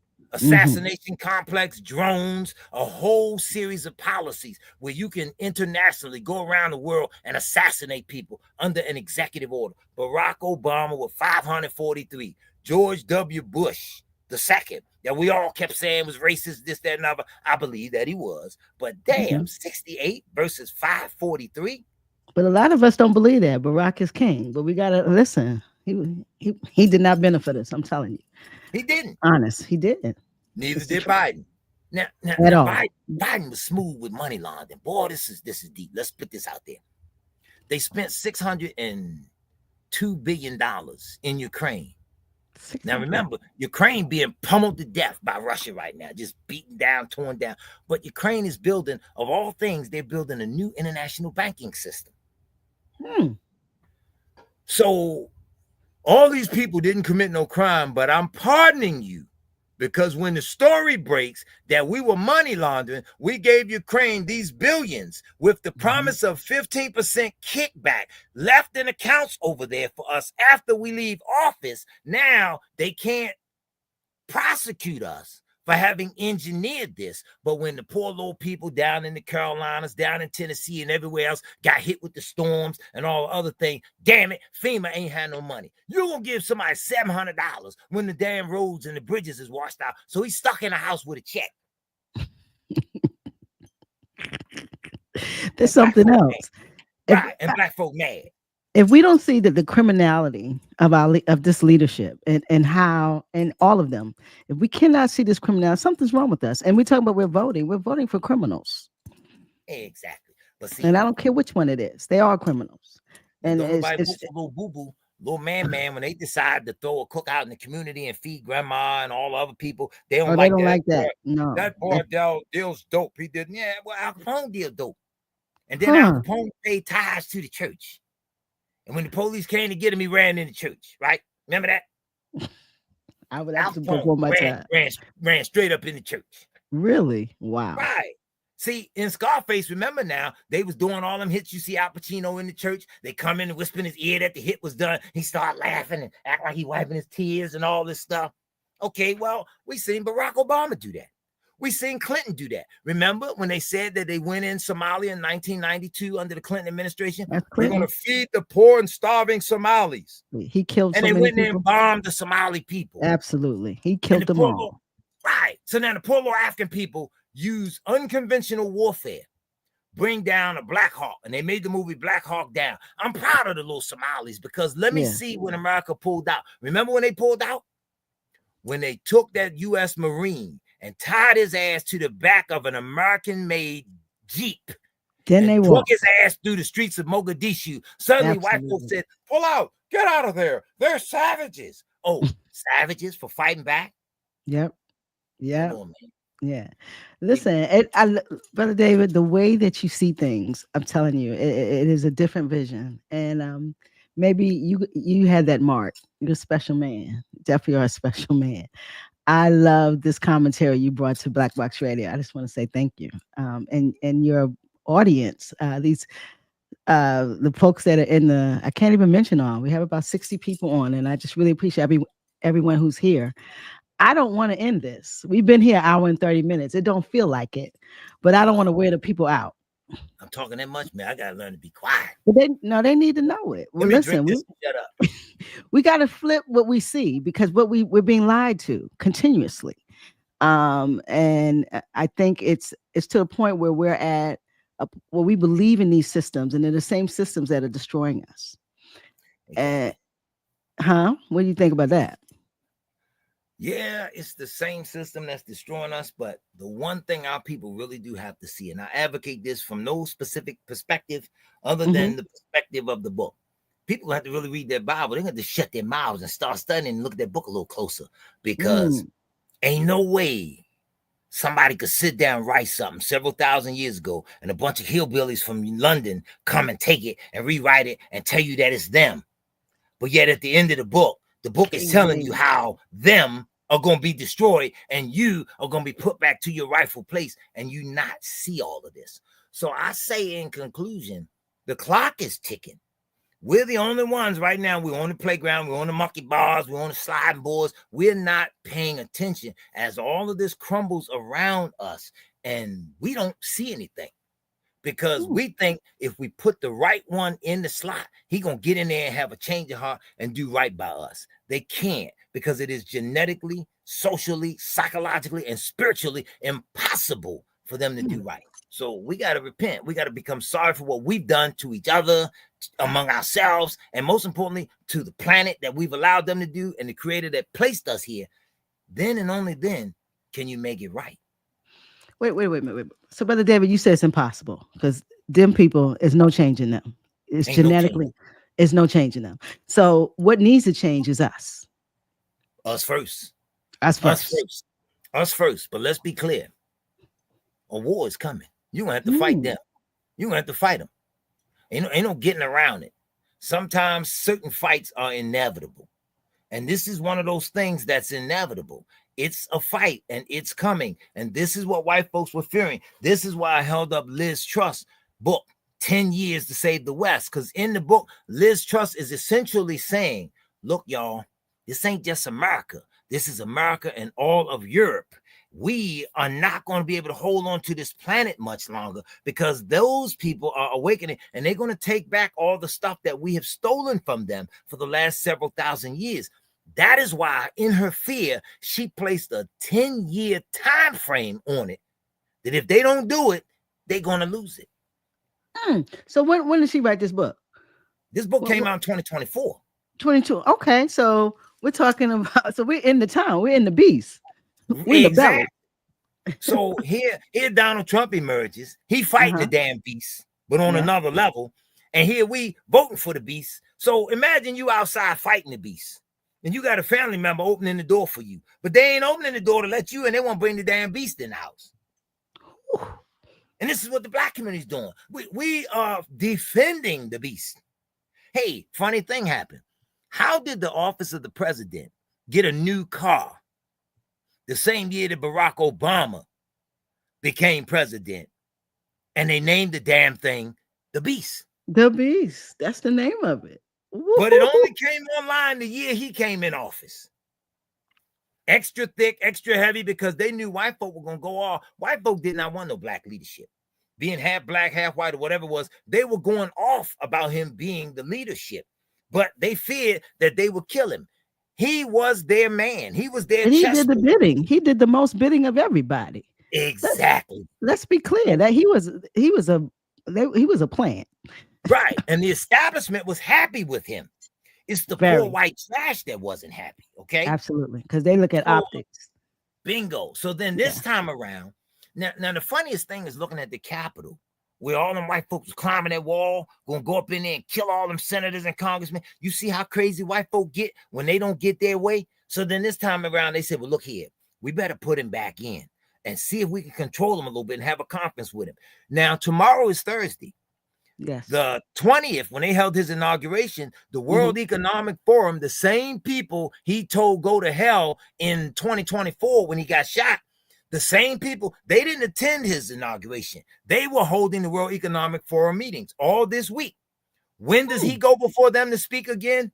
He goes tomorrow.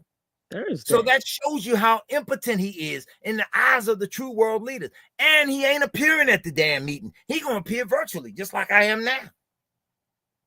So there is a power play going on. And the poor little black community, they can't identify what's strangling them. The beast could walk up to all of us and choke us tomorrow. Don't nobody know what the beast look like. Wait. So you're saying that what I'm getting, because after we've been through this, because it's kind of soaking. You said Donald Trump might be good for us. On one level, it's like being bullied by a kid in school. And then you see Hmm. another bully rise up and start beating up the bully. You should be in the background hollering, yeah, get him, because he talked about your mama. Yeah, he did this, he did, whoop him. Cheerlead for him, because the man is fighting the beast system that black people, look, this system murdered Malcolm. This is the Absolutely. system that murdered Martin King. This is the system that murdered Medgar Evers. This is the system that eliminated ever so many of our leaders. All This is by the system, 39. I want people to right, know that. at All by 39. 39. They killed them all at 39. Because Mega, you know 40 Martin, is the age of maturity, the age, absolutely. so you had to kill him. You This had to is the kill them. same system that created the doctor, the American medical establishment is to the black woman what the police are to black men. Mm. Okay? Why do you think they force sterilization and all this on black women all the time? So this system, this beastly system that we can't beat up on, he put Robert Kennedy Jr. in there to get health and human services in check. And you got to look at the stuff Kennedy is going against. Black women got to stand back and say, okay, yeah, y'all put that Norplant, Depot Provera, and all this other stuff. You sterilized us. You did your wicked things to us. Now here's a white man mad with you all. Cheerlead for him. Let him beat the hell out of the system, but stay out the way. Because the Hmm. things that we need to grab hold to and pull it, we need these resources for ourselves and our people as we build. There is no strategy to save the black community right now. What's the strategy to wake up black brothers and sisters that stuck believing in wrestling? Wow. They're So we arguing with you need to about look. wrestling all day. We need to utilize these folks who are actually drunk with power, who will Damn right. kind of protect us from a system that is definitely attacking us. Wow. Don't they do it to us? They put us in these slots as black mayors and black governors. Don't they make us turn? Listen, check this out. How did the black crime rate escalate in every major city where the leadership is Democratic, if being a Democrat is so good for black people? Nah, it isn't.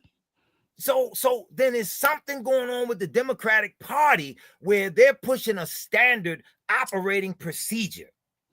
We're going to break down this. We're going to this DEI stuff and all this. Like I said again, it ain't good for the black community because very few people have read what it stands for and what it's about. What Yeah, they and they pushing. don't implement it. It is not real. It is acronyms. That's all it is. It's All it is. performative. It's white people performing for us, and we thinking we're getting some power. We're not. And then they hire us and put us in the slot. And we think we have arrived. I got a government job. You spent 8 years in college getting a damn piece of paper with a bunch of letters on it. You can come right here to my office. I'll give you a whole sheet of paper with some letters on it. And I ain't got no, I'm a proud college dropout. Okay? I went to college and spent a semester there. And I realized this shit ain't for me. I used to make the white kids in the college class cry when I was out UMBC because I would ask them, I said, hey man, y'all remember that song? Anybody here? Sing my old friend John. Can you tell me where he's gone? I said, go ask your mamas about that song. Man, they would go ask their parents about that. And their parents get sensitive about killing Kennedy because they understood something murdered their main man that they couldn't stop. So then you tell these college students, man, don't forget the establishment to get you too. Remember how they shot them college kids on their campus up in Jackson and Kent State? They murdered those kids for rebelling against the system, a system that their parents built. So we ain't got nothing coming. Black folks say Trump didn't do nothing for us, right? Check this out. They walking the line, stomping, doing the signs and all of this. But when white folks said, we're going to get rid of this affirmative action crap, Donald Trump said, you know what? You're right. This is unfair. Give me all them black historical colleges and put all of them under the same umbrella that Harvard and Yale and all them other institutions, so that your historically black colleges, which ain't black, but all of them now became protected because the man did that. Now all the college educated folks ain't even see it. Hey, you know I'm a graduate of the Morgan State University, so you're knocking me out right now. You hit my head, bro. But listen, I'm But gonna I tell you, love it. Sam. Let me slide this in. You got to hear this. I went Okay. to Morgan's bookstore 2 or 3 weeks ago. Oh, you told me. I saw it. Lord have mercy. Oh, you saw it? Okay. You saw it. Yeah, go ahead and say it. Say it for the people. I went in the store and I'm looking around, right? And you just see snacks and snack bar. You see sweatshirts, hoodies, and all this other stuff, right? So I'm looking. I didn't really see the cashier until I looked to my far left. So I walk up to the cashier, and I'm an older brother. I'm in the store. I said, "Hey, brother, man." He said, "Hey, what's up?" I said, question, where are the books? This is the Barnes and Nobles, right? Where are the books? He points to this stand with Donald Goins, Black Hole, or whatever the books are, different thing. He said, that's it right there. That's pretty much all we got. Now you can jump in the car and drive less than 2 miles up to Hopkins, who has a Barnes and Nobles there for the and white there's folks. books everywhere. Jam-packed. Absolutely. So what are your children learning on the car? I could have brought the students that went there, I could have brought them here to my office and sold them all the books I got here. So you That's going shameful. to Morgan, spending all this money, and you got a bookstore on campus that's selling hoodies and Snickers. Listen, that's shameful. That's my alma mater. That's shameful, but that's intentional, and we allow it. But understand that black colleges get state money, they're state control and state sanction, and so they know that most of our minds and our children are going there, and there is an intentional movement going on there too. And I And am a again, graduate. But I'm being honest, and we have to be honest about what's going. Yeah, that's the truth. And so, Brother David, I'm telling you, you don't have let me hold inspired me tonight. I mean, we got some Black Tank, Damaris Osby, Ashe, Rebecca Merce, Lauren Reynolds, Unc Nathan, Yisriel Wan. I mean, these names are, man, Quentin Peterson Sr., Elder Barack Hey, Yisrael. They everywhere. I mean, Sylvia Simmons, I want to say Ashe to everyone. I got that Lauren many people Warner, love me. Malaya Yisrael. These are your people. I appreciate you guys coming to Black Box Radio. Please subscribe. Please, we do that. We have shows over and over. We are talking some good stuff on here. So please subscribe to our channel. Come through. Brother Dave, we got to have you more. Listen, I can't get you in every for 2 hours. You got to come on and give us some of this monthly, quarterly. I mean, we got to get some. I mean, my goodness. And so I really enjoyed this. I mean, I'm really enjoyed this. I enjoyed your people. They are very they spoke the whole time in the comments. Everyone's present. They tell me they're not worn out, but I don't want to wear the people out. It's been an hour and 43 minutes. Well, this has been a beautiful. I knew you was gonna bring it. I knew you was gonna bring it. So I just tell you, I appreciate you. Listen, I want you to drop your last jewel on us. Drop something on the people so we can walk. Historically, Thomas Jefferson and others knew who they brought here to this region of the world. The Masonic movement understood that what they captured and brought to this region of the world were the sons and daughters of the prophets. That's the most important thing that I can say tonight. You are the people of the book. You are the children of the prophets. This is the depth of your levels of spirituality. If you all think that what I do is great, I don't take credit for it. I give credit to Almighty Yahweh. I say that it's a gift, but it is also an extremely heavy burden. Because when all of this is over and I sit still and I sit alone and I don't have anybody to talk to, the weight of all this sinks in, so that when I get opportunities like this to talk to you all, I can deliver this type of information. However, the reality is, you all got to understand, again, America knows who they have in their midst. And this is why it is so imperative that the Central Intelligence Agency and all the alphabet groups, the military and everything, protect what America has stolen, because you are the sons and daughters of the prophets, and it is time Mm. for your rise. Therefore, they understand the moment you become sorry for what you've done and you address the Almighty Creator and the entire universe structure the way that He has set it up, there your rise means their fall. Mm. That's time frame that you all are living in. There will not be another 3 or 4 generations to push this as an issue. This is the last of the last before this thing turns around. I'm giving y'all the best that I got. That's the coldest drink of water I got. I don't know what more to say. Queen, thank you for having me on. I appreciate the kindness of you bringing me on board. Oh my God! You drop a jewel that got me thinking. It gave me questions. Jeez. Oh my goodness.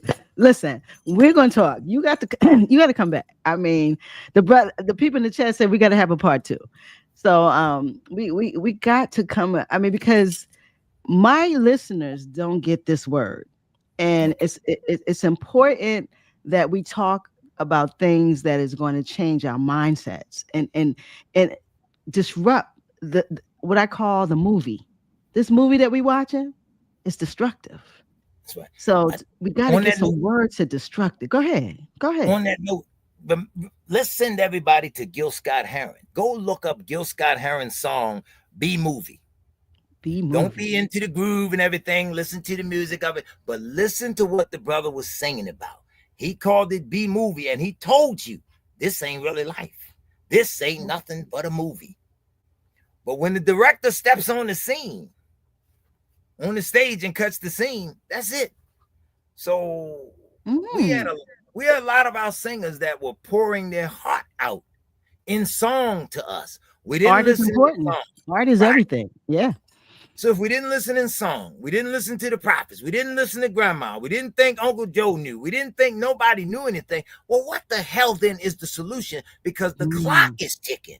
You don't have Mm. forever. There's always a process to it, and the process is 2 steps. First, the warning, Mm-hmm. then the judgment. Ah, So we have all been warned. Some people are judgment's born, coming, eh? it's coming. Some Mm. people are born to do special things. You got to know what you're born to do. And when you're Mm. born to do it, you have to do it with such humility and such love and honor towards your fellow man that you become insignificant in the whole of things. That's why I don't let people honor me or worship me in that manner.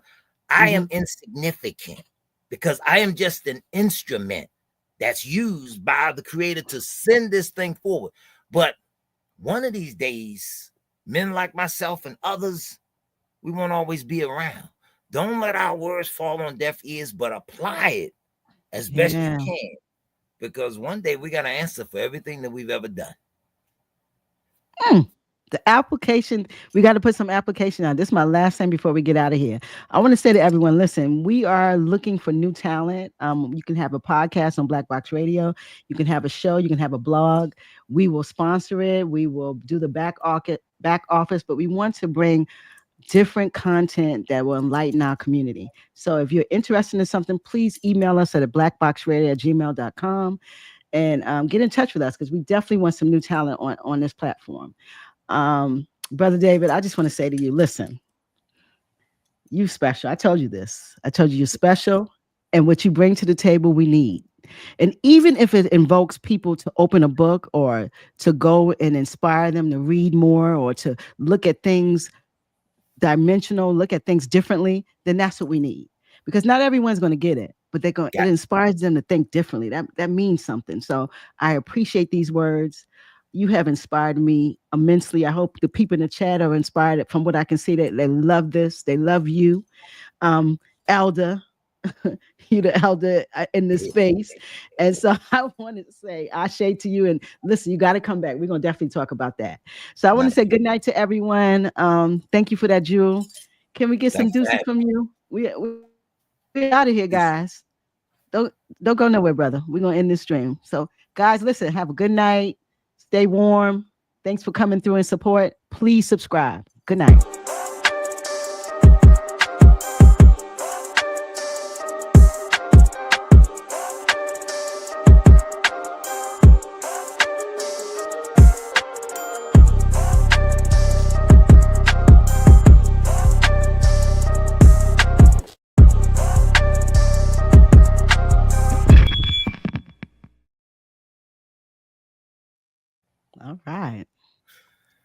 All right. Thank you for having me. I really do appreciate that.